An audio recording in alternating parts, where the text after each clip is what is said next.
Chapter 132. Meeting the monster again. She found an excuse for her maidservant to leave them alone temporarily. Audrey locked the door and looked back at her golden retriever, Susie, who she wasn't sure could still be considered as her pet. "You heard, or came across something." Susie sat steadily and howled, reverberating the air around her. "Yes, I heard the Count's discussion with a few members of Parliament in the study. They said that the King and the Prime Minister came to a mutual agreement. They will give up their revenge plan on the Physac Empire in Balaam's east coast for the time being."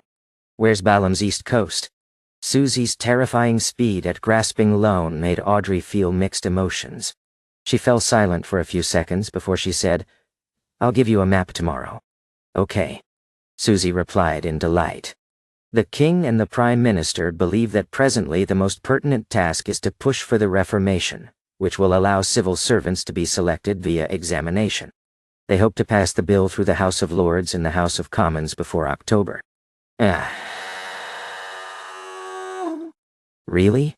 Audrey asked, pleasantly surprised. That was the first matter that she had managed to secretly guide after she became a spectator. Turning it into reality would give her a sense of achievement. Susie answered frankly, "I can't give you a definite answer. This is just what I've heard. I couldn't even fully understand what they meant. After all, I'm a dog that just started to learn." "No." Audrey was stunned for a moment before she beamed and said, "Susie, you did well.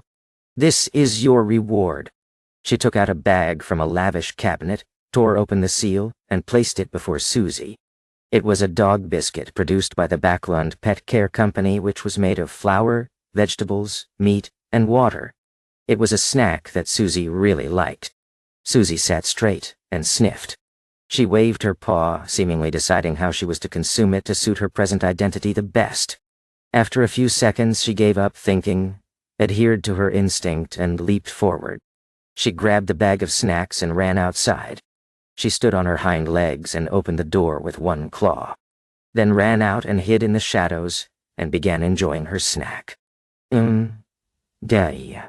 On Sunday, Klein didn't wake up until the afternoon, because he had spent the night on duty at Chanis Gate. Klein took the trackless public carriage and arrived at Evil Dragon Bar Dotto. He had previously planned to use divination to find Monster Ademisol and determine the reason for his recent oddity. However, he was interrupted by the loss of control of a mandated punisher and could only reschedule it to today. He went through the billiard room and entered the underground market. Klein didn't need to search, for he immediately saw Ademisol shivering in a corner. When the pale-looking young man with black, messy, oily hair sensed Klein's approach, he suddenly covered his eyes and leaned against the wall in an attempt to move towards the side door. Klein quickened his pace and blocked Ademisol from leaving. He tapped the left molars twice secretly. In his spirit vision, Ademisol's aura appeared rather unhealthy. All the colors seemed dim. In other words, although he didn't have any major diseases, his body was very weak.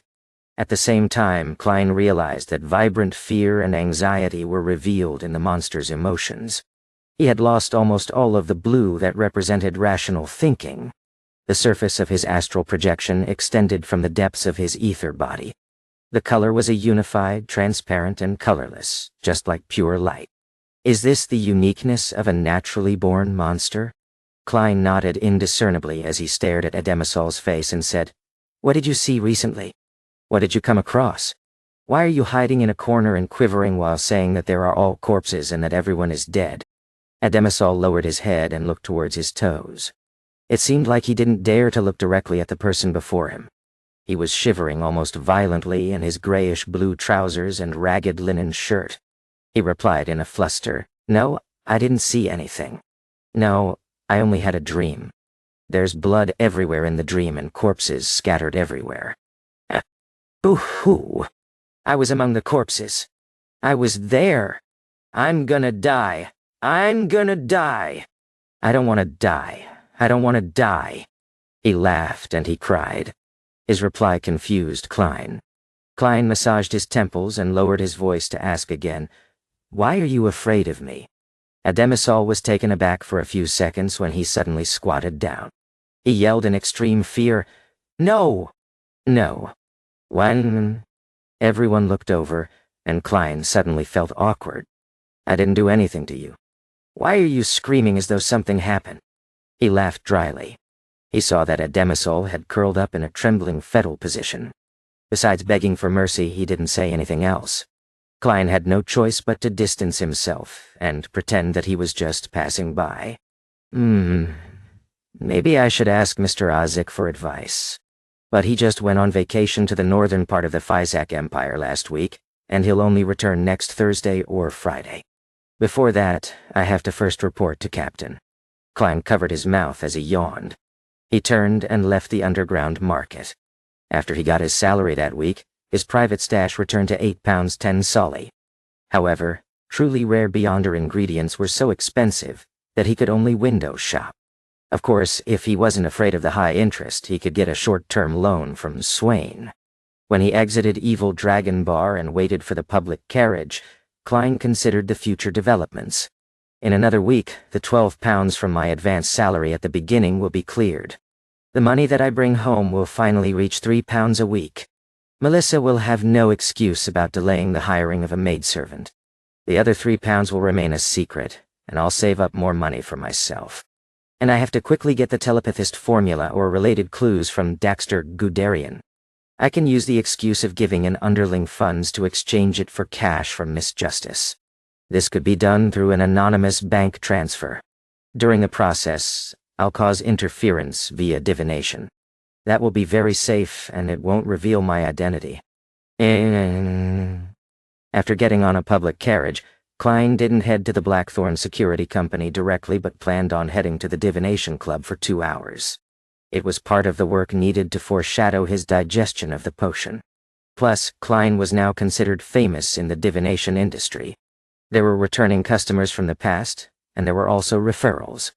On average, he would have more than 10 divinations in an afternoon. Hence, even though he only went twice a week, he could still make a profit of £0.50. To the impoverished Mr. Fool, it was better than nothing. Sigh. It's a pity that I made it sound too good at the beginning and fostered too perfect of an image. I can't just change my divination fees as I wish. While sitting in the meeting room at the Divination Club, Klein thought to himself helplessly as he drank his black tea. With his present fame, people would still seek his services even if he charged 4 solé d'idonal. However, as a seer that respected fate, he could only continue to charge 8 pence. Although Klein had fully digested the potion, he wasn't willing to take the risk of going against the seer principles that he previously summarized. That included not obtaining excessive benefits from divination. After all, he didn't know if it would lead to losing control or other negative effects. The confidential information the Nighthawks had didn't include the concept of digesting. Thus, Klein couldn't determine if there was still risks after fully digesting the potion, or if he could do anything that was against the principle. Just as he was thinking about these things, the beautiful attendant named Angelica came in and walked over to him. She leaned down and softly said, "Mr. Moretti, someone wishes for your divination. Red agate room." "No. Now. All right." Klein had checked if it was a suitable day to visit the Divination Club before he came, and he had obtained a definite answer from his divination. He took his silk top hat, exited the meeting room, and saw his customer that was waiting at the door of the red agate room. The customer was a maiden around 16 years old. She was wearing a light blue ruffled dress and holding a gauze hat of the same color. She had brown curly hair, a cute face with baby fat, and a pair of beautiful light blue eyes. Elizabeth? Klein recognized his sister's good friend, Elizabeth, who studied at the Ivos public school. He had once helped pick an amulet for her, and also resolved Selena's magic mirror divination incident with her assistance. Similarly, Elizabeth said in pleasant surprise, "Moretti, it's really you?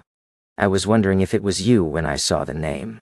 "No, and I am a mysticism enthusiast after all," Klein explained helplessly.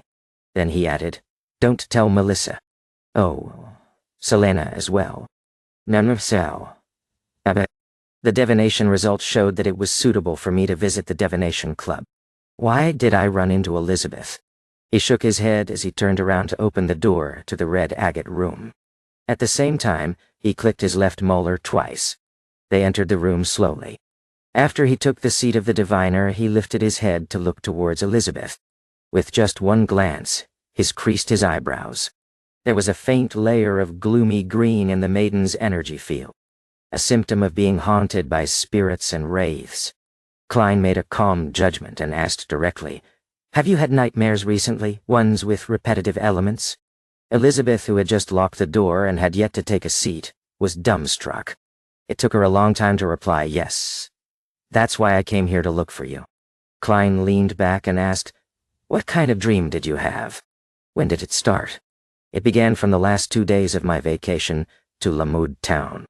"Oh, our family has an estate there." "Nanan. Way." Elizabeth was considered half a mysticism enthusiast, so she had better memories of such situations. "In my dream, I always run into a knight in full black armor. He carries a huge broadsword and his face is fully covered by a helmet, so all I could see is a pair of glowing red eyes. In the dream, he keeps attempting to get closer to me. Afraid, I run away, but the distance shortens each and every time." Klein thought and asked, 2 or 3 days before you had such a dream, did you get in touch with any antiques, ancient ruins, burial objects, or a mausoleum? Elizabeth recalled and answered, I visited a mountain near Lamud town. There was an abandoned ancient castle. That's a standard opening of a paranormal novel. Klein lampooned silently as he pressed on. Did you leave anything behind in the castle? Or did you take anything from the castle? Elizabeth creased her beautiful eyebrows and answered moments later in uncertainty, I got cut by brambles and bled. Does leaving blood behind count? Klein nodded with a mask of solemnity and answered in a deep voice, Yes.